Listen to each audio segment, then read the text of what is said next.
Muito bem, então, muito boa tarde a todas e a todos. Quero, desde logo, saudar a presença da professora Geruse Romão, que vai falar sobre a biografia da primeira parlamentar negra do Brasil, a deputada Antonieta de Barros, e nós estamos muito felizes, satisfeitos, professora Geruse, em recebê-la aqui no nosso grupo de pesquisa, o IDDT. Como de hábito, eu costumo fazer uma pequena fala rápida, apenas para dizer o que é o IDDT. O IDDT é um grupo de pesquisa, agora já é um projeto de pesquisa do Programa de Mestrado da Universidade Católica de Brasília, e IDDT é uma sigla para Igualdade, Diversidade, Democracia e Tributação. O objetivo desse nosso projeto de pesquisa é, primeiramente, diagnosticar questões relacionadas à equidade racial e de gênero e também combate ao preconceito de origem, e como a tributação pode ser um forte aliado para a promoção dessas políticas públicas e também a questão do combate ao preconceito de origem. Nossos encontros são sempre nas últimas segundas-feiras do mês, e nós estamos no nosso terceiro mês desse semestre, já tivemos palestras anteriores, e agora nós estamos aqui muito ansiosos e atentos, aqui interessados em ouvi-la. Eu vou passar a palavra para a nossa mestranda Raquel Reis, a quem já aproveito para agradecer a indicação da professora Geruse para participar do nosso grupo de pesquisa na tarde de hoje. E vou pedir para que a Raquel, então, faça a gentileza de ler o currículo da Geruse. Raquel, muito obrigado e já passo a palavra para você. Boa tarde a todos. Cumprimento inicialmente o professor Cléucio e a professora Geruse, que aceitou gentilmente o convite para falar aqui para o nosso grupo de pesquisadores. Cumprimento também os meus colegas e já faço aqui a leitura breve do mini currículo da professora Geruse, porque, afinal de contas, a sua trajetória fala por si só. A professora Geruse Romão nasceu em Florianópolis, no ano de 1960, é filha de mãe professora e de pai militar, é pedagoga recém-aposentada e ativista antirracista nos últimos 40 anos. É consultora para a implementação de políticas nos sistemas educacionais, com ênfase na educação das relações raciais. É coordenadora da Escola Afropopular Leonor de Barros, é escritora, e suas últimas publicações versam sobre a professora, também escritora, jornalista e primeira deputada negra no Brasil e heroína nacional, Antonieta de Barros. Professora, fique super à vontade aí para proferir a sua palestra, para que todos nós possamos conhecer um pouco mais da vida e história da Antonieta de Barros. Okay. Boa noite. Boa noite a todos. Gente, vocês estão ouvindo? Tem um interfone tocando aqui. Boa noite a todos e a todas que me ouvem nesse momento, que me veem também. Eu gosto de me autodescrever. Eu acho que é importante essa perspectiva da inclusão sempre, né? A professora pedagoga, ela se preocupa também com essa transversalidade. Eu sou uma mulher negra, hoje com cabelos vermelhos, eu tenho 64 anos, eu estou com uma blusa estampada africana, vinda do Zimbábue. Eu sou uma mulher que usa um Black Power, nascida em Florianópolis, como já foi dito, filha de mãe professora e de pai militar nos anos 60, que é uma característica muito peculiar para o conjunto da população negra desse período em Santa Catarina, se a gente for considerar que ainda é o estado com a menor população negra do Brasil. Nós ainda somos a menor população. E nós somos aquele estado que mais se declara branco. Então, é muito difícil ainda, não é? Discutir a presença negra em Santa Catarina, tanto do ponto de vista interno, ainda é um trabalho muito árduo, muito difícil, assim como também é muito difícil falar sobre essa população negra para fora de Santa Catarina. Eu sou uma antropóloga popular, eu digo, não é? E aí, cada vez que eu pego um Uber e fico conversando com as pessoas, elas suspeitam que eu sou do Rio de Janeiro, pelo sotaque. E aí eu digo, não, eu sou de Florianópolis, Santa Catarina. Elas perguntam, como que você chegou lá? Você é baiano? Você é nordestino? Você é quem, né? Então, eu acho que é interessante pensar como a gente ainda está muito etnicizado em territórios. E esse trabalho que eu trago é sobre uma professora negra nascida apenas 13 anos após a abolição da escravatura, muito pouco tempo, né? De uma mulher negra cuja mãe foi escravizada e cuja mãe gerou 2 filhos, irmãos de Antonieta, ainda vivendo em Catinga, né?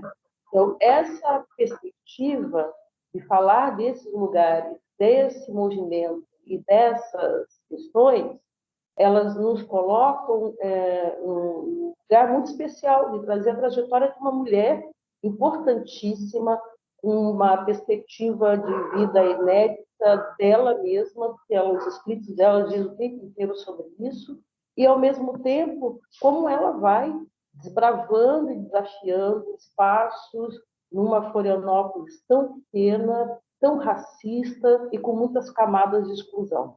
Então, o meu projeto hoje aqui é de seguir o roteiro do livro pelo tempo, né? Poderíamos pensar em outra modalidade, mas eu vou seguir o projeto do livro pelo tempo, dizendo que são 2 publicações. A primeira é a biografia da professora Antonieta, lançada em 21 de maio, e agora relançada na 2ª edição, revisada e ampliada.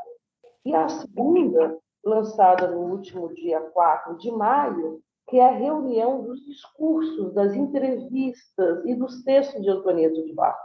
Então, e as correspondências também. Então, são 2 publicações, uma complementa a outra, e eu vou falar das 2 nos atravessamentos que forem possíveis.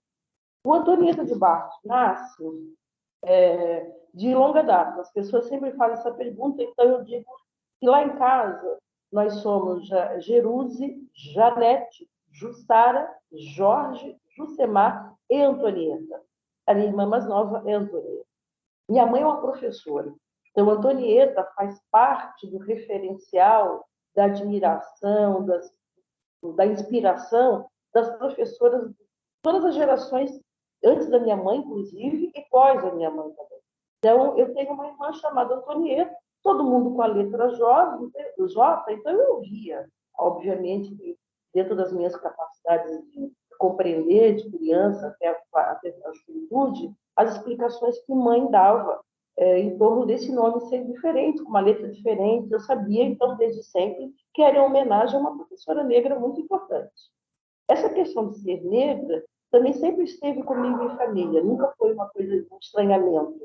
Nós sempre tivemos algumas referências negras na família que o pai e a mãe traziam como exemplo, né? Além de Antonieta, Cruz de Souza, que é um poeta negro, é o maior escritor negro, é o escritor catarinense. Então, Santa Catarina, em que pese a sua perspectiva branco-cêntrica o tempo inteiro, tem pelo menos 2 nomes negros que são pioneiros do seu campo de referências, que é a professora de Antonieta de Barros. Nesse sentido, o que eu queria trazer era uma escrita de uma biografia diferente das outras, embora as outras sejam todas muito importantes, mas na perspectiva de uma mulher negra que pudesse ler os movimentos de outra mulher negra. Eu entendia que alguns estudos escapavam essa dinâmica de entender Antonieta no seu contexto negro, no seu contexto familiar e nos atravessamentos que esses contextos poderiam trazer. Então, é muito importante, por exemplo, o primeiro capítulo, que eu chamo Os Barros, porque sempre se disse, embora de boca pequena, como era uma expressão dela, né? Não para esse assunto, mas para outro, de que Antonieta de Barros poderia ter sido filha de um homem branco da política catarinense, e, em razão disso, o sucesso dela nesse campo. O que nós vamos perceber, pesquisando Os Barros, é que não é nada disso. Antonieta de Barros é filha de uma lavadeira, que organiza no processo de vida dela, ela é a matriarca, ela é que dirige a família, que organiza no processo das filhas outros lugares que não sejam aqueles que ela já ocupou, de empregada doméstica e de lavadeira. Então, almeja que essas filhas entrem na escola normal. A escola normal catarinense, no período que Antonieta ingressa, é uma escola normal quase que majoritariamente toda para pessoas brancas. Eu digo quase que, porque repassando os olhares sobre as listas de alunos da escola normal e de alunos, nós passamos a descobrir também outras pessoas que nós víamos os nomes, sabíamos das suas existências, mas não sabíamos da sua etnia. E agora sabemos que aquela pessoa que é nome de uma escola, que é nome de uma rua, que é nome de algum outro lugar público, era um professor negro ou era uma professora negra. Especialmente Agrícola Índio Guimarães, Dilma do Espírito Santo, e agora, por conta dessa publicação, nós conseguimos instalar a fotografia da primeira vereadora do município de Florianópolis. E vejam, é uma afrodescendente. Né? Então, ela era amiga de Antonieta, ela aparece junto de Antonieta, a neta dela lê o livro, diz: é minha avó, como é que é essa minha avó, o que fez essa minha avó, e aí nós vamos descobrir que ela foi eleita vereadora em 1951, com total apagamento histórico, sem que ninguém nos dissesse que essa primeira mulher era negra. O primeiro vereador homem negro eleito em 1947 também era do grupo político de Antonieta de Barros, estava totalmente invisibilizado, e nós trouxemos esse homem também à cena a partir das relações históricas da sua família com o Brasil. Os Barros, tendo Catarina como liderança, é um núcleo familiar muito humilde, ela não tem posses, né? A mãe é lavadeira, e que vai se consolidando também no universo político da cidade. O irmão de Antonieta, chamado Cristalino, junto com os outros homens negros, funda, em 1920, na cidade de Florianópolis, uma organização de homens de cor, chamado Centro Cívico Cruz de Souza, o que já demonstra que, na casa dela, as pessoas se interessavam por política. Ela ingressa na escola normal com 18 anos. Com 19, ela é a presidenta do Grêmio das Normalistas. E com 20, ela está escrevendo, editando uma revista das normalistas chamada Buliçosa. E nós vamos, então, percebendo que no seu movimento como estudante, ela já está projetando duas de suas características que vão acompanhá-la até o final da sua vida. A de escritora / jornalista e a de liderança política quando no grupo estudantil. Formada, a família não tinha o que ela diz, não é? Numa das entrevistas, que ela não tinha pistolão. Eu não tinha pistolão para ir para a escola pública. Não havia um concurso. Não havendo pistolão para uma escola pública e ela não tendo aceitado a designação para ir para o interior do Estado, que era um projeto de expansão da educação, onde os professores que não tinham posses, os mais pobres, que não tinham influência política, que não ficavam na capital, eram mandados para o interior, ela decide que não faria esse movimento. Ela diz: não, a minha mãe já estava muito idosa, eu precisava dar algum conforto para minha mãe, precisava acolher melhor a situação dela, então ela decide fundar uma escola particular. Um projeto que não era incomum. No tempo dela, eu mais ou menos cartografei umas 20 escolas particulares de homens e de mulheres brancos, porque a educação ainda não era mista, não é? Então, de homens e de mulheres brancas, e ela aparece como a primeira professora negra da escola e rapidamente alcança uma repercussão no aspecto da qualidade de ensino oferecida muito significativa. Essa escola, ela é instalada na casa dela, primeiro num endereço com 2 turmas, ela com uma turma e a irmã Leonor de Barros, uma professora muito conceituada em Santa Catarina, com outro, e quando expandem, elas mudam para um outro endereço, e neles, então, elas organizam 4 turmas, 2 pela manhã e 2 à tarde. Sabemos que durante todo esse período, até a sua formatura, Antonieta e Leonor eram professoras de alfabetização de adultos em casa, que era muito comum, né? E também preparavam outras professoras para o ingresso na escola normal, porque tinha um exame de admissão, né? Então, pelos jornais, é possível ver elas se submetendo a esse exame. Primeiro a inscrição, depois a lista dizendo quais os professores as inscrições tinham sido aceitas, quais candidatos, depois o horário das provas com os nomes delas em cada uma das provas e, por fim, o resultado. Então, eu consigo ver a Antonieta nesse processo que era muito difícil, não era simples, era um processo muito complexo, que exigia uma formação muito qualificada. Ela, logo em seguida, junto com outras mulheres, funda o Centro Cívico do Magistério, com professoras aqui na cidade de Florianópolis, né? Sempre na direção desses órgãos. Onde ela está sempre na direção dos órgãos. Então, ela atua nesse centro cívico, que seria mais ou menos uma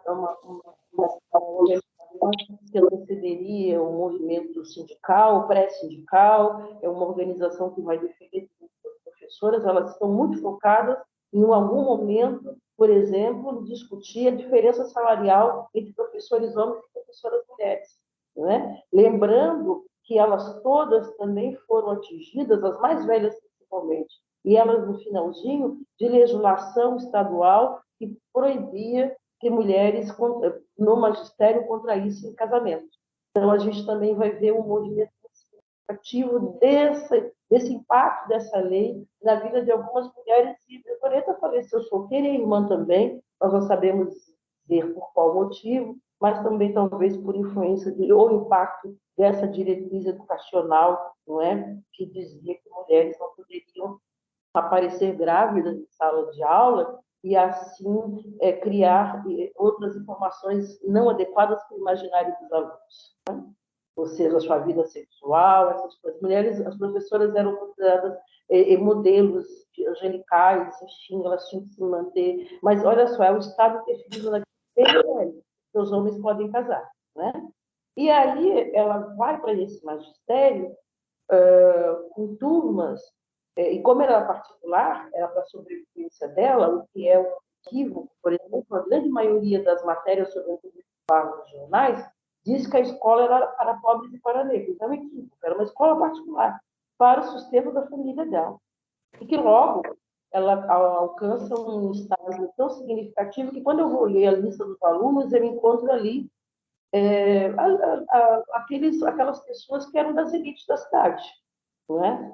Então, eu trago, por exemplo, entrevistas no livro de ex-alunos de famílias muito economicamente conceituadas, assim como também as duas irmãs foram professoras de dois ex-governadores do estado de Santa Catarina, né? Sendo que um ainda está vivo. Então, assim, eu pude alcançar esse ex-governador e perguntar, e ele diz, não, a professora Leonor foi a professora mais importante que eu tive na vida. E o outro professor, mesmo que outro governador, mesmo já falecido, diz: quando eu ingressei na escola de direito, a primeira providência que tomei foi ir até a escola das professoras Barros para dar notícia de que tinha sido aprovado na universidade. Então, elas tinham, de fato, um impacto muito importante na educação pública catarinense. Logo em seguida, eu também trago um outro capítulo que é sobre a Antonieta de Barros, a professora, que é o conteúdo mais forte da vida dela. Eu acredito que seja por conta da sua trajetória profissional bem-sucedida, que ela tenha sido lembrada no rol das mulheres, da primeira geração das mulheres que podem votar e ser votadas, para ser candidata a deputada estadual. Ela participa de vários movimentos catarinenses e nacionais, movimento contra o analfabetismo, movimento em defesa das crianças mais pobres, movimento em defesa de bolsas de estudo. Ela defende o magistério de uma forma a se tornar uma das maiores lideranças de referência para essa categoria, ao mesmo tempo que ela já traz conceitos para a educação que nós só vamos ver depois a partir de Paulo Freire, a partir do movimento da educação popular no Brasil, que ela articula a educação com direitos humanos e ela articula a educação como dever do Estado. né? Ela diz, a escola é direito de todos, não é só daqueles para quem o bolso sorri, né? Ela é para aqueles também que têm riqueza de conhecimento, mas que a fortuna não lhes permite acessar a escola. E ela sabe muito bem de quem ela está falando, porque ela é também uma pessoa, né, que teve uma mãe lavadeira e tal. Essa mulher chega a ser diretora do Instituto de Educação de Santa Catarina.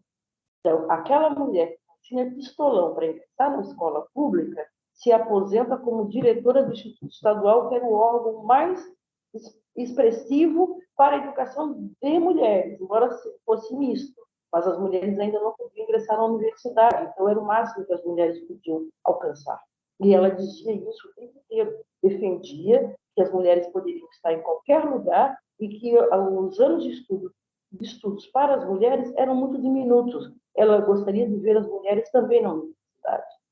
O outro capítulo, eu trago a Antonieta de Barros, jornalista. Esse é um capítulo que mais me encanta no processo, porque nós vamos ter notícia de que Antonieta de Barros ela teria sido escritora a partir de 1929, jornalista a partir de 1929.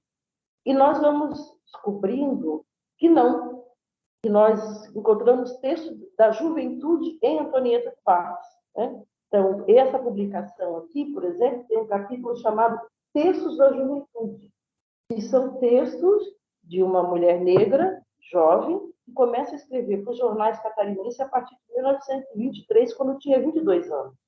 Que no cenário nacional, quando a gente vai ver quais mulheres negras estão escrevendo nesse período, são pouquíssimas, muito poucas.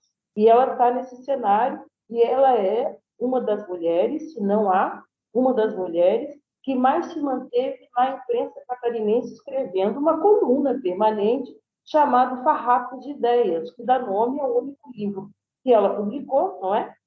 Mas que está dado como sendo a primeira mulher negra escritora do estado de Santa Catarina. Não sabemos se do Sul, mas de Santa Catarina seguramente. Farrapos de Ideias é um livro de 1937, com textos reunidos para contribuir com uma campanha de atenção às crianças filhos de Lázaro. Ela tinha esse olhar católica, fervorosa, presente em muitas manifestações da Igreja Católica, ela está em procissões, ela está ali levantando recursos para alguma campanha, ela está fazendo a escola dela contribuir para a seca do Nordeste, ela está fazendo a escola dela contribuir para o frio do Sul, para o combate à fome. Ela tem um ativismo muito importante nesse aspecto, e ela, então, publica um livro pela graça do governo do Estado, com o objetivo de 100% desses recursos ir para causas sociais. Logo em seguida, eu me debruço, então, para tentar compreender como ela chega a ser indicada a essa candidatura de deputada, né? É importante dizer que ela e a outra professora, Maura de Sena Pereira, elas são as primeiras mulheres que vão pautar o feminismo na imprensa catarinense, com óticas muito diferentes, mas estão pautando. Elas estão trazendo as notícias internacionais e nacional do movimento, né? E dizendo o seguinte, olha, chegou a hora, não tem mais o que fazer, não adianta ficar se batendo, os homens, não adianta ficar protestando e postergando. As mulheres podem, sim, elas têm direitos, elas trabalham, enfim, elas têm direitos. E aí, já se sabia, então, que ela não tinha nenhum tipo de movimento de oposição às mulheres na política, porque esse grande grupo de professoras, do qual ela faz parte, e de mulheres católicas também, do qual ela faz parte, é um grupo que racha quando as mulheres conquistam o direito da política. As alas mais conservadoras desse movimento, de professores constituída a maioria por mulheres, que é o grupo dela, e os das católicas, entendem que mulher não tem que ir para a política. Essa coisa de mulher ir para a política, dizem as falas que a gente traz para o texto, são coisas do comunismo. Né? E diz que mulher ir para a política é tirar a alma do lar, é tirar o sagrado, que é a educação da família. E os mais raivosos, radicais, dizem o seguinte: só o que faltava, vamos virar maricas? Agora elas vão usar calças e nós vamos usar saias? Então, é interessante entender que o que eu queria trazer também é o debate e a tensão que envolveu esse movimento dela para a política, não é? Não dá para romantizar achando que foi simples assim. Primeiro, que conquistar o direito foi uma luta de mulheres de todos os setores e todas as massas. A gente entende, por exemplo, que as professoras foram muito importantes no Sul e no Sudeste, mas também entende que outros grupos de trabalhadoras, né, foram importantes em outras regiões, operárias, lavadeiras no Ceará, as operárias negras do Norte e do Nordeste aparecem. Infelizmente, quando nós falamos de direito ao voto, nós falamos muito das mulheres sudestinas, né? Do Sudeste, mulheres brancas, que aparecem com luvas, com chapéus, enfim, mas não. Um outro movimento muito importante que foi ignorado. E esse movimento nós vamos assistir por aqui também, quem defende e quem é contra, e a Antonieta foi indicada pelo partido. Ela diz muito bem, numa entrevista para o jornal À Noite, do Rio de Janeiro, por que ela aceita essa candidatura. Ela diz que ela não abandona um bom combate, essa é a expressão dela. E já estava na hora de uma mulher assumir esse desafio, e se o partido a indicou, ela não iria recusar esse projeto. Eu só localizei mais uma mulher branca, indicada também por um outro partido, um conservador, uma linha do movimento da Liga Eleitoral Católica, setor feminino, que conviveu com ela, um pouco mais velha, de uma geração anterior, mas que declina do convite por motivos ponderosos. Não se sabe quais são esses motivos. Mas sabemos que as mulheres casadas precisavam da autorização dos homens para fazer parte da política, não é? Loreta de Barros não era, então, enfim, ela não tinha essa preocupação. A mãe dela estava presente, os irmãos e as irmãs e o irmão nesse processo sobre isso. Ela vai fazer campanha e eu fui assessora parlamentar de 4 vereadores de 2 estados. Então, eu queria ir para outras narrativas. Eu entendo, e todos nós aqui entendemos, né, que na dinâmica da política parlamentar, das candidaturas, não existe candidato sem campanha eleitoral. Então, aquele movimento que estava nos textos de estar aqui, candidato, daqui a pouco está aqui, está eleita, tinha alguma coisa no meio. Eu queria entender o que estava no meio. Queria vê-la fazendo campanha pelo estado de Santa Catarina. E eu pude alcançar algumas dessas informações. Dela fazendo campanha, dela subindo em palanques e trazendo essa novidade, né? De ser a única mulher em campanha em Santa Catarina em 1964, e não era qualquer mulher, era uma mulher negra, que não tinha estofo, repertório político na família, era filha de uma empregada doméstica, mas que fazia plenárias, lotadas a silenciar pela sua oratória. Essa é uma outra característica. Eu trago, por exemplo, no livro, mais ou menos no total, uns 18 discursos de Antonieta de Barros. É incrível, ela fala sobre tudo. Ela fala sobre o Dia da Pátria, ela fala para as Nações Unidas, ela fala em discursos como paraninfa das turmas do magistério que a convidaram, ela fala da tribuna da Assembleia Legislativa apresentando seus projetos, ela fala no aniversário de Anita Garibaldi, ela fala sobre a saúde, sobre a importância dos livros, sobre a importância da educação de jovens e adultos, enfim, as atividades em que contavam com a presença da professora Antonieta de Barros eram atividades muito concorridas nesse cenário. E a maioria branca, obviamente, pessoas brancas, tendo ela e, às vezes, somente a irmã Yolande de Barros na presença. Mas também assisti a Antonieta dividindo mesa com outro negro muito importante chamado Ildefonso Juvenal, no Clube da União Operária, no dia 3 de maio, para falar sobre a abolição da escravatura. O que é um aspecto muito importante, porque os críticos de Antonieta, que ela tem, todo mundo tem, não é? Ela também tem, dizem, mas ela não se envolvia com as questões raciais. Mas ela não se dizia negra, não, não é verdade. A segunda publicação traz os textos em que ela se afirma como negra, assim também como traz os textos em que ela se afirma como uma defensora das mulheres, do combate ao machismo e do combate ao racismo. Saindo, então, desse processo, ela é eleita.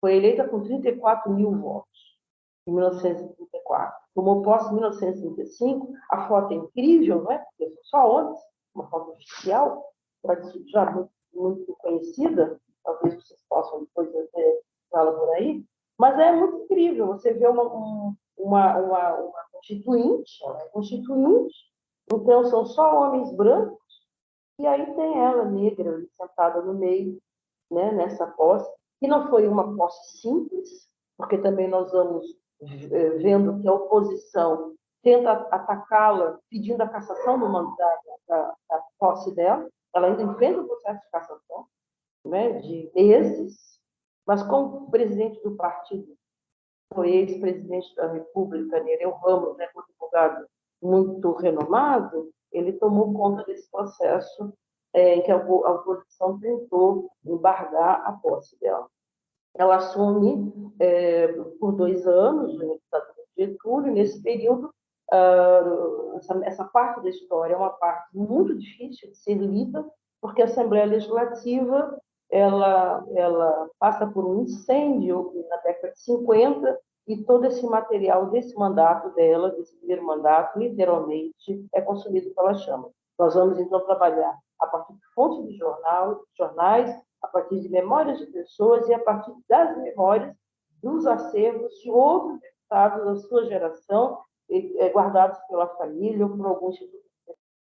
Trago o primeiro mandato e trago o segundo mandato, esse sim já possível de ser lido de forma documental, né? Então, o mandato que ela assume a partir de 1947 é um mandato onde nós temos a maioria dos textos dos seus discursos e das suas ações políticas nas cidades. É quando ela vai criar o Dia do Professor, né? O feriado do professor, é quando ela vai consolidar a bolsa para estudantes carentes, é quando ela vai consolidar a previdência para a imprensa catarinense e também a previdência para os professores da escola particular, é quando ela vai propor uma reforma na escola feminina, dizendo que escola feminina não tem que ser só para costurar e cozinhar e aprender a bordar, e ela também recomenda que tenha um programa de ensino de cultura e de história. Então, eu acho que é uma das primeiras reformas que a gente vai entender nesse sentido, embora tenhamos reformas educacionais todas em Santa Catarina, mas pensando na mulher, não é? E ela vai criar o cargo do diretor escolar, o cargo do inspetor escolar, enfim, são 13 projetos que nós conseguimos trazer para que as pessoas possam ter essa referência sobre ela. Agora, na segunda publicação, eu consegui alcançar um acervo que eu esperava muito tempo fazer. Eu não tinha tido acesso, porque o livro foi lançado em maio de 21, no auge da pandemia, quando estava todo mundo em casa e o Arquivo Nacional não estava disponibilizando alguns acessos online. Então, eu não pude, na primeira edição, trazer uma preciosidade que foi a troca de correspondência entre Antonieta de Barros e Berta Lutz, né? Então, nesse livro a gente já traz as correspondências, né? Ela respondendo a Berta Lutz, que recebeu as cartas, que ela estava disponível para consolidar em Santa Catarina um núcleo da Federação Brasileira pelo Progresso Feminino. Ela fez muitas reuniões com muitas lideranças femininas, calando por vez a ideia de que ela não tenha se envolvido com pautas feministas. Ela se envolveu tanto na imprensa como na Assembleia Legislativa e como tentando articular um movimento lá em Santa Catarina. E, por último, eu trago um capítulo que é Traçando Relações, que é para fortalecer e perceber os cruzamentos da presença dela com a luta antirracista em Santa Catarina.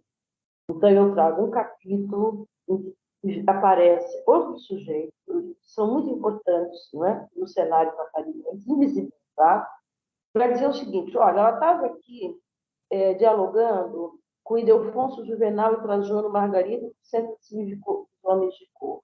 Ela estava aqui dialogando com as mulheres, estava em Florianópolis em algum momento, defendendo o ingresso do primeiro clube de regatas negras na Federação de Regatas Catarinense. Ela estava aqui discutindo Cruz de Souza e combatendo o esquecimento contra Cruz de Souza. E, obviamente, que ela fazia tudo isso com uma destreza política muito calculada, muito, muito. Quando ela toma posse, por exemplo, ela escuta do setor catarinense a seguinte advertência: olhe, não vá se tornar uma Anitta, hein? Que era Anitta Garibaldi, né? Então, a Anitta Garibaldi, a heroína dos dois mundos, para a ala conservadora de Santa Catarina, é uma mulher que não serve de exemplo para ninguém. Homens políticos subiram à tribuna para chamá-la de, abre aspas, vagabunda, fecha aspas. A mulher que abandona o marido, que deixa os filhos para trás, que vai embora para o outro, que monta no cavalo e luta numa guerra. E aí advertiram, não vai ser uma Anitta. E o que é mais interessante é que, vez ou outra, ali, ligadinho a colar, ela vai citando a Anitta Garibaldi, ou seja, ela não se intimidou com os machistas, não é? E com os conservadores. Ela disse, sim, que, inclusive, ela diz no texto de aceitação, porque ela quis entrar na política partidária como parlamentar, ela diz o seguinte: Santa Catarina, terra da heroína dos dois mundos, porque ela trabalhava muito bem com a linguagem. Ela não ia para o confronto direto, mas a heroína de dois mundos é uma das formas como a Anitta Garibaldi é conhecida. Então, para quem não presta atenção, passa batido. Mas para quem entende esse contexto do jogo, né, que é preciso na política, que, aliás, ela tinha muito bem, ela consegue, então, ter uma trajetória. Eu encerro, para que a gente possa conversar um pouco, dizendo que a família de Antonieta, então, eu disse, bom, o pai. Bom, um dos motivos que me traz a Salvador é que no final da pesquisa, no final mesmo, na revisão final, eu sou provocada por ela a procurar o pai dela. Então, essa questão de ser provocada por ela, depois que eu falei com a Antonieta de Barros, era todo o processo está escrito. Eu já disse, né, Raquel, lá no livro. Eu sou mãe alorixá. Então, de vez em quando, a gente estabelece as relações de comunicabilidade. E nós conversamos muito sobre esse processo. Conversamos, brigamos, acordamos, discordamos, né? E no final do livro, ela me pede para achar o pai dela. E eu digo, bom, mas não tem mais prazo, nem tem como. Os arquivos tudo fechado, muito difícil. Eu tentei muito, mas não consegui. Bom, eu consegui. Em poucas horas eu consegui. Então, descubro que o pai de Antonieta de Barros é um homem negro baiano. Não é? E vou entender por que ele não aparece, por que ela não cita, por que ele não está dito de uma forma inequívoca e muito, enfim, afirmativa de que ele é o pai dela. Porque o Rodolfo José de Barros, ele tem duas famílias. Não é? E nós entendemos que o núcleo familiar dela é um, e ele tem uma família com uma outra mulher. E que entendo também que é o núcleo, o oficial é o com a outra mulher, não é o com a mãe da família. Embora seja Cristalino de Barros, Leonor de Barros e Antonieta de Barros, eles têm o nome. Eu só não consegui entender ainda, eu fiz uma consulta agora nos arquivos para entender como que eles organizam para que eles tenham o sobrenome dele. Mas quando eu consigo entender quem ele é e volto para o Centro Cívico dos Homens de Cor de 1920 e vou ler o nome dos homens na aba de fundação, eu encontro 5 Barros. Né? E o que me levou a entender, depois vendo esses Barros atravessados em outros movimentos, é que eles se conheciam, eles conviviam, eles sabiam que eles eram meio irmãos, não é? Os Barros do pai e os Barros de lá, mas que ela não podia flexionar uma afirmação social de que ela era filha dele. Ele desce da Bahia para Minas, casa em Minas, então também descubro, a partir do pai, que ela tem mais uma meia-irmã nascida em Minas, mas que constituiu família no Rio de Janeiro. E também vamos saber que ela tem mais um meio-irmão em São Paulo. Então, além daqueles que já é sabido por parte de mãe, nós vamos ter 4 meio-irmãos, 2 nascidos em Florianópolis, que ela convive, ela sabe quem são, e 2 em São Paulo, que eu não sei se ela chegou a ter notícia, em Minas, em São Paulo, que eu não sei se ela chegou a ter notícia sobre essas pessoas. Então, eu estou em Salvador eu disse que o projeto acabava no 2º livro, não é? As pessoas estão duvidando, eu agora também já estou duvidando. Eu acho que eu vou buscar a descendência baiana de Antonieta de Barros. Me interessa muito saber quem é esse homem negro, né, e por quais motivos ele desce para o sul. E quando eu descubro ele, eu já descubro com o nome do pai e da mãe, ou seja, deu para ampliar absurdamente a genealogia dela. Né? Então, ele teve um pai, ele teve uma mãe, o que faziam na Bahia, em qual lugar da Bahia. Nós sabemos que muitos homens foram forçados, forças públicas, para descer para o sul, para fortalezas que foram constituídas lá. Nós sabemos que muitos negros desceram para a Guerra do Paraguai, nós sabemos que muitos desceram no sentido que foram levados, né? Não foi espontâneo. E nós sabemos também de uma população nortista e nordestina, preta, que aparece ali no contestado. Né? Então, nós queremos entender qual é o motivo. Espontaneamente, a gente sabe que não, ele estava no período de escravidão. Né? A gente quer saber, então, quais condições. Mas, então, sabemos que ela tem um pai preto aqui da Bahia, e esse, então, será o nosso próximo projeto. O livro traz ainda uma cronologia, um quadro de todos os textos de Antonieta de Barros na imprensa, onde, qual jornal, qual é o assunto, quem assina, porque ela tinha um pseudônimo, esqueci de dizer. Ela tinha um pseudônimo. O pseudônimo dela é Maria da Ilha. Né? Então, ela escrevia alguns textos, ora como Maria da Ilha, ora como Antonieta de Barros.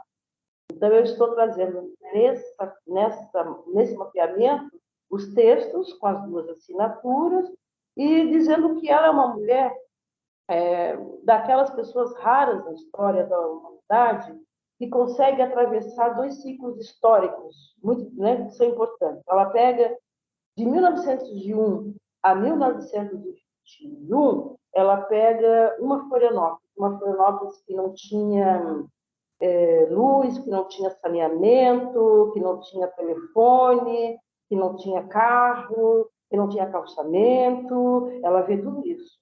E, ao mesmo tempo, de um período desse, seguido até o seu falecimento em 1952, ela já escreve crônicas sobre o surgimento do avião, sobre a chegada da luz elétrica, sobre a chegada do telégrafo, sobre a tipografia dos jornais, as mudanças da tipografia dos jornais, que ela era íntima desse métier. Ela já começa a falar das notícias que ela traz de jornais, ela usa a máquina da tipografia, ela tem fotografias, o que é muito raro, ela tem álbum de fotografia de todo o seu período de vida, em muitos lugares diferentes, e ela viu a ponte Ercílio Luz ser construída, o que deixa de ser uma ilha, né? E passa a ter conexão com o outro lado. Então, assim, eu entendo que esse Maria da Ilha, ela era uma ilha mesmo, né?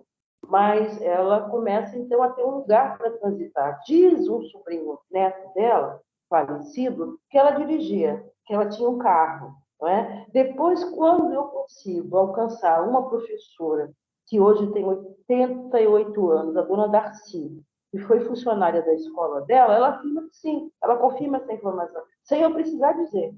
Você tem algumas informações que eu não quis sugerir. Eu quis perguntar para os entrevistados o que ela tinha de diferente. Né? E a dona Darcy, além das questões da escola, diz: ela tinha um carro, ela dirigia. Então, eu fui até o Detran para buscar, né, nesse processo de pesquisa, onde é que estaria. O Detran diz: olha, professora, nesse período a gente não tinha esse registro de carteira de identidade. Ela aprendeu com alguém, ela comprou um carro e ela dirigiu. Bom, ok. Mas o sobrinho lembra disso, a memória da infância, dele sentado no que seria o banco de carona, ao lado da tia Antonieta dirigindo. O apelido dela era Negrinha, da família. Esse apelido, inclusive, foi usado de forma racista em alguns momentos, não é? Um jornalista branco diz numa crônica que a crítica dela ao governo de situação, ela estava na oposição, já não era mais deputada em 1951, e a crítica dela era uma intriga barata da senzala. E ela responde: a intriga não é barata nem cara. E se ele pensava, aí ela pergunta: e onde aconteceu isso? Ela era muito irônica, refinadamente irônica. E onde aconteceu isso? Na Alemanha do Hitler? Ela pergunta. Né? E aí ela diz: não me ofende me chamar de negra, me ofenderia se me chamasse de branca. Né? Eu sou negra, fui educada pela minha mãe negra, afirmar, então, assim, ela em 1951, já senhora, ela faleceu um ano depois, ela estava com a corda toda na oposição e ela não deixava nada passar barato. Se mexesse com ela, ela respondia.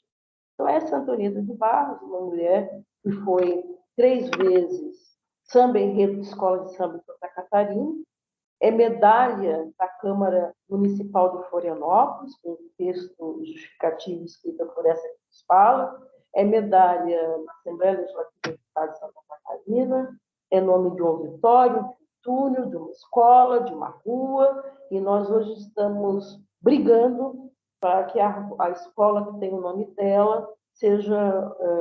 foi aprovado já pela Assembleia Legislativa, não é? A escola que tem o nome dela passou a se chamar Museu Antonieta de Barros. Então, agora nós estamos nos organizando com o Poder Público Municipal para a instalação do museu. O livro colaborou para o processo em que ela recebeu o título de doutor honoris causa pela Universidade Federal de Santa Catarina, em 2021, e nós acompanhamos daqui o processo, não participamos diretamente, mas sabíamos que sim, o senador Espírito Almin, que é o ex-aluno dela, né, nos colocou à parte do que acontecia na Câmara Federal e Senado em relação ao projeto e deu a notícia da sua aprovação, de quando ela, então, enfim, se tornou heroína nacional. É sobre isso. Obrigada.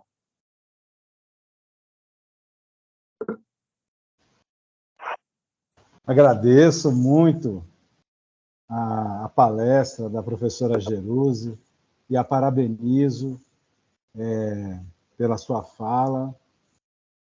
Muito, além de didática, eu acho que muito apaixonada, né, pela biografada que foi Antonieta de Barros. E meus parabéns, uma alegria muito grande. O DDT agradece imensamente a sua participação, viu? Eu quero aqui destacar a presença de professores do mestrado, o professor Guilherme Romão Borges, que nos prestigia com a sua presença aqui na sala. A professora Margarete também. Então, muito obrigado pela presença dos dois. Agradeço imensamente. Geruse, olha só, eu sou um pouco informal pelo menos nessas situações aqui dos encontros do IDDT. Se você não se incomodar, vou tratá-la por você e por Geruse, mas sem, obviamente, deixar de lado todas as credenciais aí da sua importância como professora e também como biógrafa da Antonieta de Barros. Eu queria fazer um questionamento, mas para ouvir a sua opinião e logo em seguida abrir a palavra para quem quiser fazer alguma pergunta para a Geruse, se ela tiver um tempinho, ela está com o tempo apertado, vou ser bem breve. Em primeiro lugar, para dizer o seguinte, eu já tinha ouvido falar da Antonieta de Barros uma vez em uma exposição que teve numa faculdade aqui em Brasília, e aí se falava, né, de heróis e heroínas, né, brasileiras e brasileiros.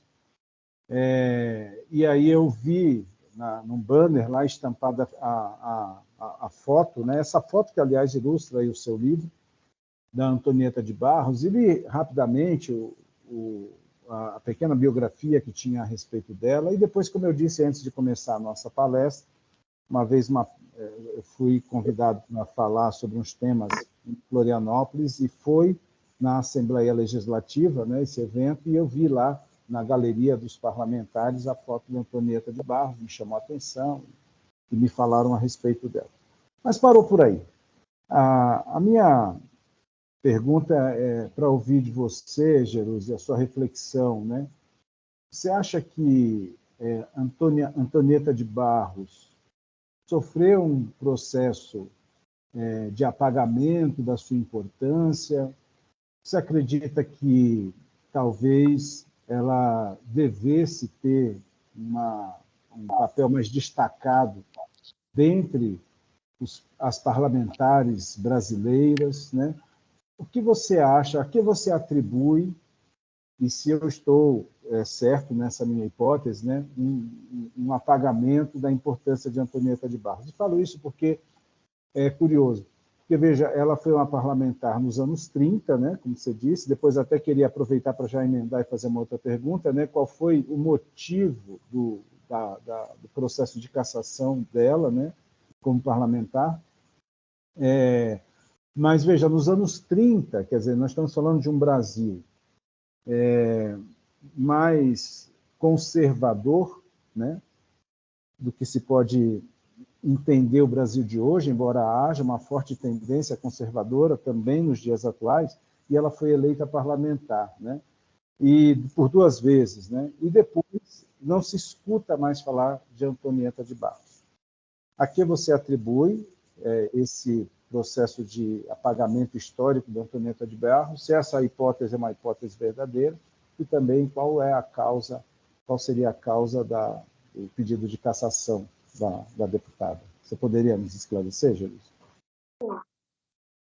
Bom, eu faço provocações pelas minhas redes sociais continuamente, de forma muito contundente. Se Antonieta de Barros e Cruz de Souza fossem brancos, né, a forma como o Estado de Santa Catarina trataria essas 2 personalidades históricas seria outra. Eu trago no livro, na minha apresentação, na minha introdução, um conceito que não é meu, mas, enfim, eu me aproprio dele para dizer o seguinte: é incontornável.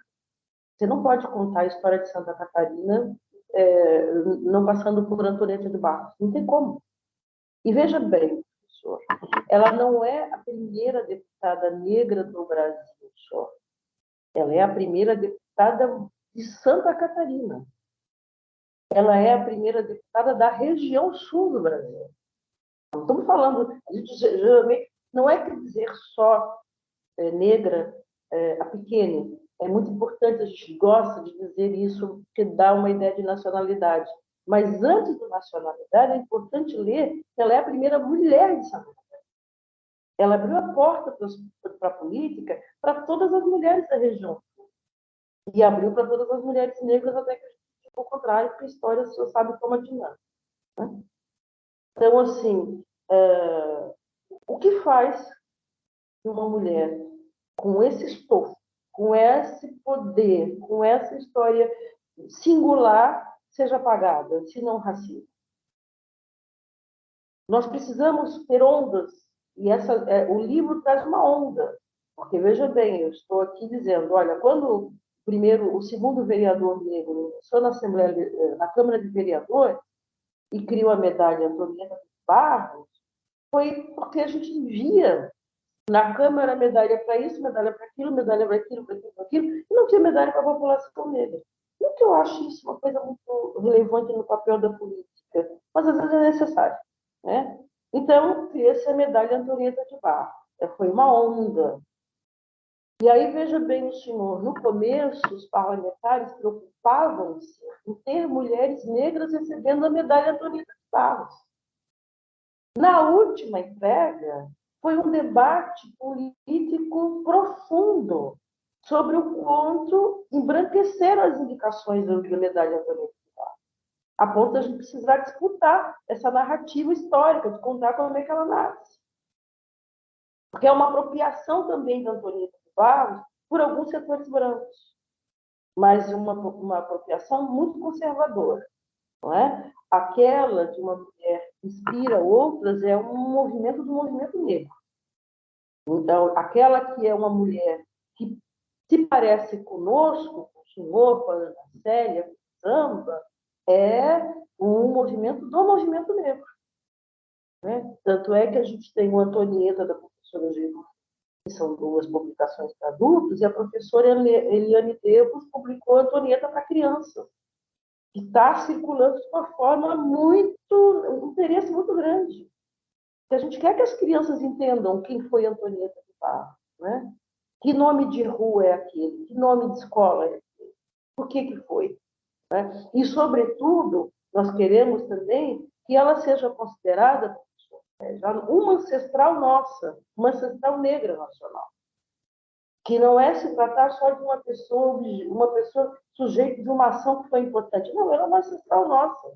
Posso lhe garantir ao senhor, à Ana e ao Izamba, embora eu saiba que não nasceu em território nacional, mas posso garantir que as nossas ancestralidades se comunicam com a dela. Ok? Ou seja, não dá para embranquecer porque ela estava no poder. Não é sobre essas relações que nós queremos.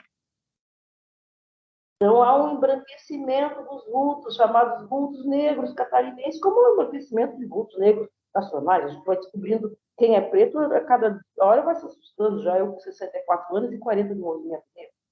Digo, o quê? Entendeu? Então, assim, nós precisamos pensar nessas questões. Trazer um discurso que afirme, porque ela se afirmou primeiro. Eu tinha um texto, uma narrativa, impacto. Não colocar palavras e movimentos em Antonieta de Barros que não fosse dela. É a minha ética com ela. Porque eu sei que ela me escolheu para esse trabalho. Então, é a minha ética com ela. Agora, quando ela diz, eu sou negra, me ofenderia se me pintasse de branco, então, querida, ela abriu a porteira, entendeu? É negona. A gente precisa afirmar esse lugar dela. Que ela já disse, e disse numa sociedade racista, entendeu? Pesadamente racista.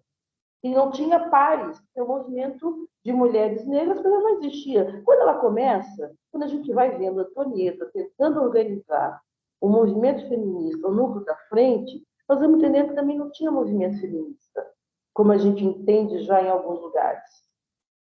Tinha um grupo de mulheres que estavam tentando organizar, saindo das franjas do conservadorismo, e, claro, uma professora, não é? Porque, assim, é importante entender como as professoras negras impactam na trajetória das populações negras no Brasil. Porque elas são, assim, o primeiro grupo de intelectuais mulheres são as professoras negras. E homens negros também, obviamente. Mas estou falando de mulheres, né? Que são filhas de lavadeira. Inclusive, tem um livro lindíssimo, As Filhas das Lavadeiras. Então, assim, a dona Uda, que foi do Conselho Estadual de Educação, uma filha da lavadeira, a dona Darcy, que era professora na escola de Antonieta, ela conta, olha, a minha mãe, que era lavadeira, que lavava a roupa dela. Se a minha mãe lavava, eu também lavei, porque eu ajudava a minha mãe. Né? Então, são relações ainda muito próximas, que dá para tocar na mão a dinâmica da escravidão.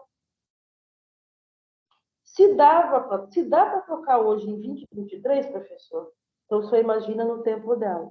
Então, nós ainda estamos lidando com uma história que muita gente torce o nariz, mas que não tem mais como voltar. Sabe? Eu identifiquei a primeira mulher norte-americana na década de 50, negra. Se eu olhar com atenção para a América Latina, respeitando as etnicidades, eu acho que eu posso colocá-la pelo menos entre uma das primeiras da América Latina. Talvez me assuste como sendo a primeira. Então, como que uma mulher desse tamanho não é lida, não é vista?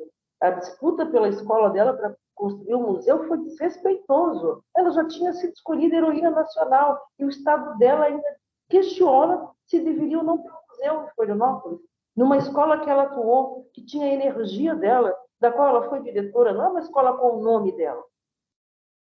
Entende? É uma escola que ela e a irmã atuaram.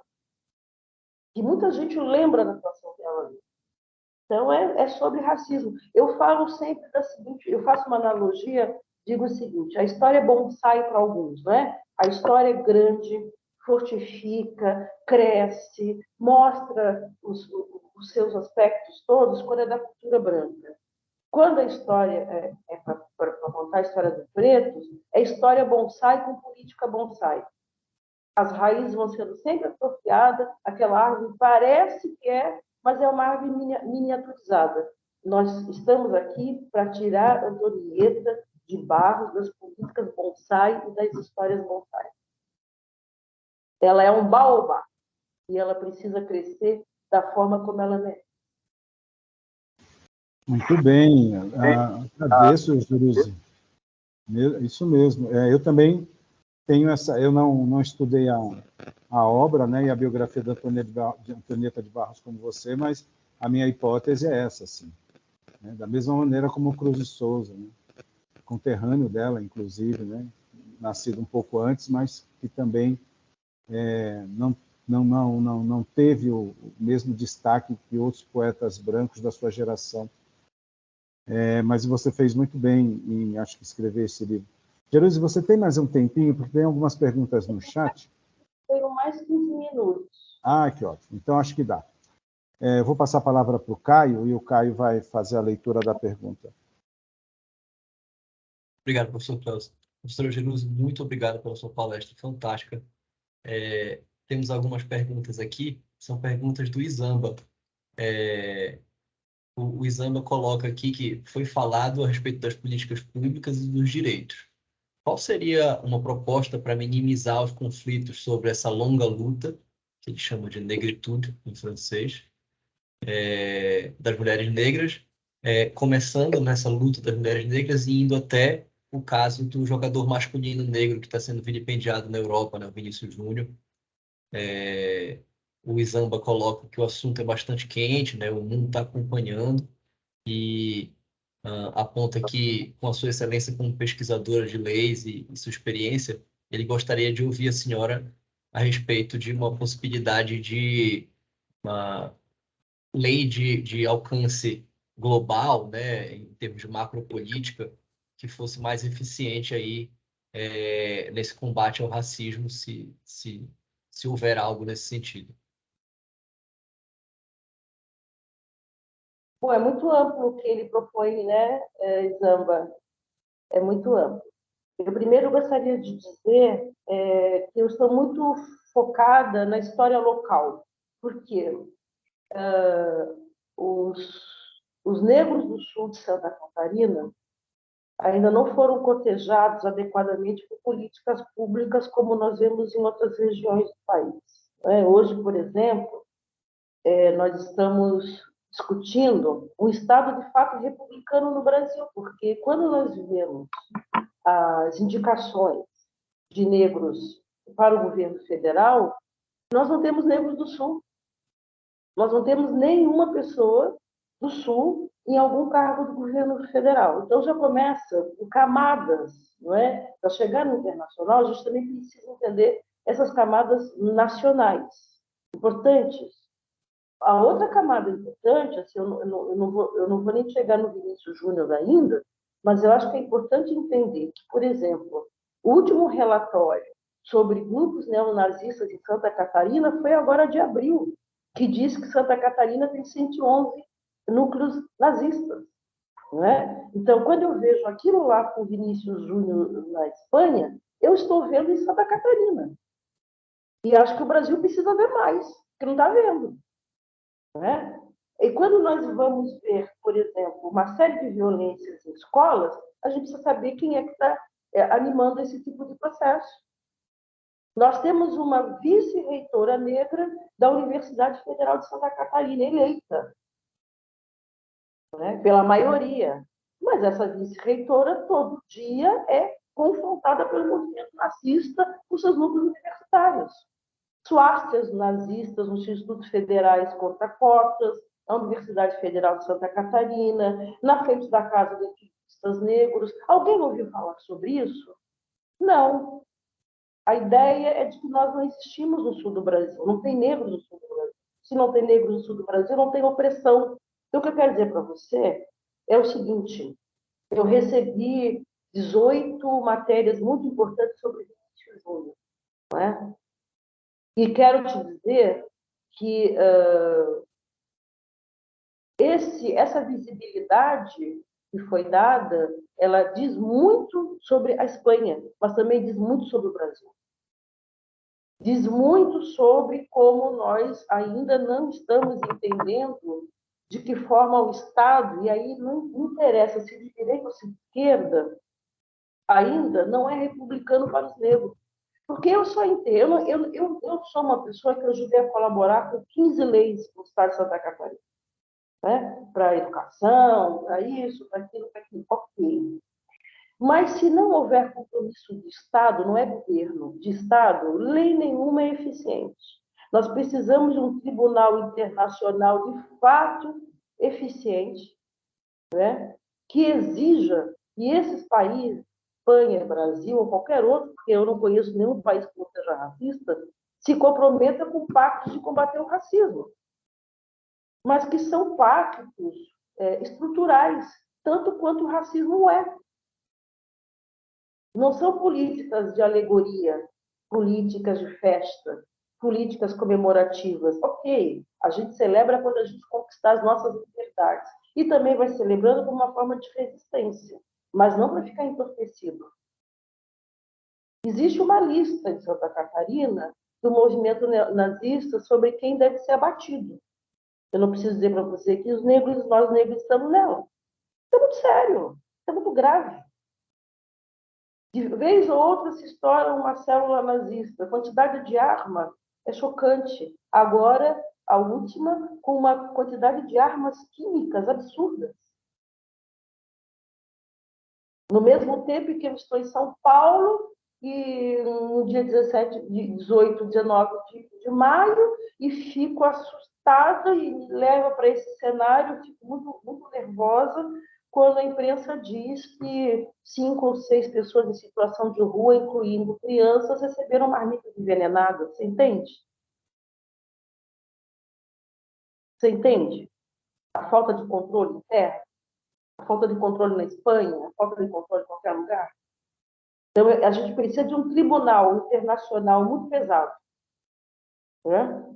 Que vá coibindo com sanções, porque é dessa forma que os Estados nacionais entendem, com sanções, não é? Porque a Espanha, seguramente, estabelece convênios muito preciosos com países africanos, sabe? No Brasil, a última vez que nós levantamos, chama de 180 convênios ativos do Brasil com países africanos, e muito mais vinha de lá para cá do que ia daqui para lá. Entende? Imagina que na Espanha também acontece a mesma coisa, não é? Tem que começar a cortar essas relações que só eles levam e entender o racismo como um crime internacional, porque o Vinícius Júnior é um homem brasileiro, mas o racismo precisa ser tipificado como um crime internacional, não importa onde ele aconteça. Ele tem que ser julgado por um tribunal internacional. Se a pessoa sofreu o Brasil fora da sua nacionalidade, o racismo fora da sua nacionalidade, é esse tribunal internacional que tem que julgar. É sobre isso. E acho e penso que as violências sempre têm gênero, não é? Então, quando a gente pega, por exemplo, os manifestos anônimos do movimento nazista na Universidade Federal de Santa Catarina, um dos últimos foi contra uma mulher quilombola no curso de medicina, uma mulher negra quilombola no curso de medicina, em que o movimento covarde que não assina dizia que o lugar dela era como empregada doméstica, né, no quartinho de um lugar para trabalhar, dispensa de dependência de empregada, e não na universidade, no curso de medicina. Essas coisas não podem ser naturalizadas da forma como estão, e que, claro, sempre existiram, mas foram autorizadas numa onda de extrema-direita mundial, global. A gente também precisa ver desse jeito, não é? No mundo todo, inclusive no mundo africano também. Então, assim, essa direita mundial global que sempre existiu, mas que encontrou espaço. Ela está imbricada, inclusive, nas instituições públicas, ela está nos organismos públicos, ela está contaminando hoje o Ministério Público, ela está contaminando núcleos de operação jurídica que antigamente atuavam de uma forma muito mais eficiente e estão sendo coniventes com esse processo de uma nazificação do Estado brasileiro. Eu não sei se eu te respondi, mas é isso que eu penso. Eu sugiro se pensar em voltar a fortalecer os tribunais internacionais. Bem, acho que respondeu, sim, né?